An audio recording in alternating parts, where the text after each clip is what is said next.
Let's try this pattern next. I'll start by adding a new class for this pattern.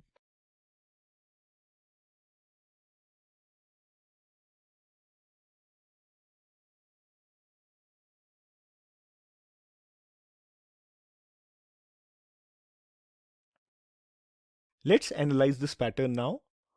Although the pattern looks complicated at first glance, it is quite simple. There are 5 rows, so I will run the outer loop from 1 to 5 like this.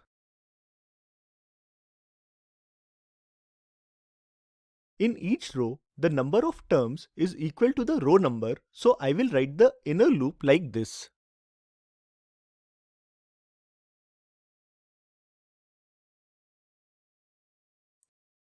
Odd numbered rows contain hash sign and even numbered rows contain star.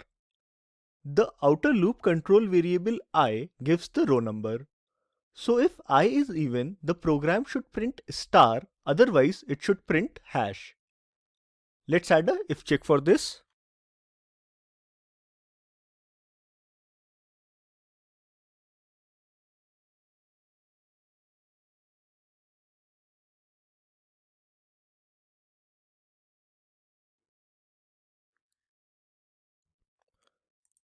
Let's run it now. Oh, that's not the output we were expecting. I again forgot to print new line after the inner loop. Let me fix it and run the program again.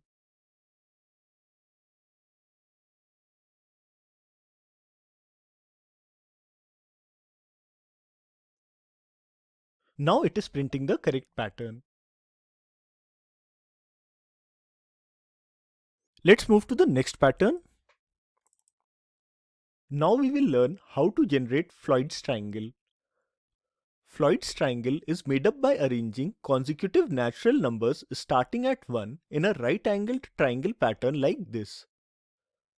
Our program will ask the user how many rows of Floyd's triangle he or she wants to print, and then it will generate Floyd's triangle with that many rows.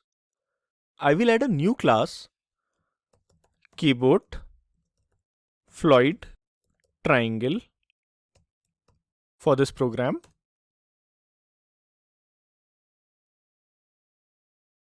Let me remove this code and add the main method.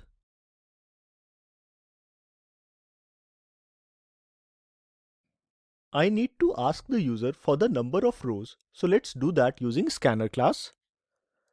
First, I will import the scanner class.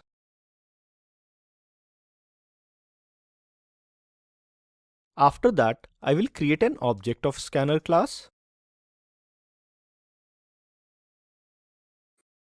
Then, I will show the user a message to enter the number of rows.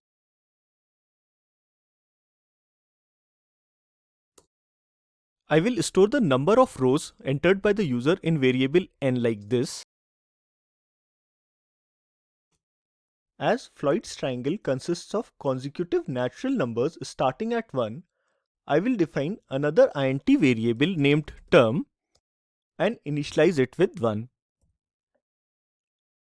We will look at the use of this variable in a moment and then you will understand it clearly. For now, we will move to the outer loop. As you already know, outer loop controls the number of rows, so it will run from 1 till n.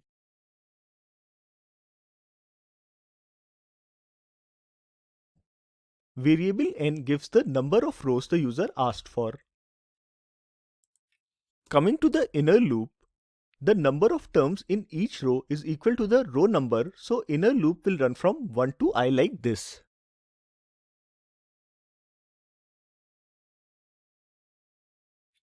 Floyd's triangle is made up of consecutive natural numbers. So if I print the variable term that I defined earlier inside the inner for loop, and after printing increment its value by 1, then it should print the Floyd's triangle. I will separate the terms in each row with a tab instead of a space like this. The reason for this is, as Floyd's triangle can contain 1 or 2 or 3 or more than 3-digit numbers, with a space they will not line up properly. Using a tab as the separator will solve this problem. Let's add the system.out.println after the inner loop. Our program is ready, so let's check it now by executing it. I want to generate 4 rows of Floyd's triangle. Okay, our program correctly outputs Floyd's triangle of 4 rows. Coming back to the program, we can do one simplification in it. Here, we are incrementing the value of term by 1 after printing it. We can do the same thing with the help of post increment operator like this. I don't need this statement anymore. This will increment the value of term by 1 after printing it. Let's execute the program again. Again, I will print 4 rows of Floyd's triangle. It is generated correctly. Let me execute the program one more time to generate 6 rows of Floyd's triangle.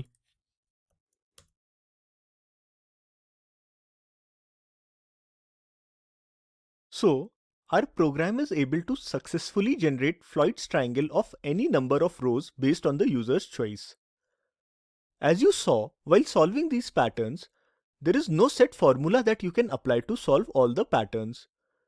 You have got the outer loop, the inner loop, and then you need to print something in the inner loop. By looking at the pattern, you must figure out how you should run the inner and outer loops and what you should print inside the inner loop to generate the required pattern. You need to develop a mindset and a way of thinking to correctly solve pattern programs. And the only way to do it is practice. Now that you know how to approach pattern questions, with just a little bit of practice, you can easily master them.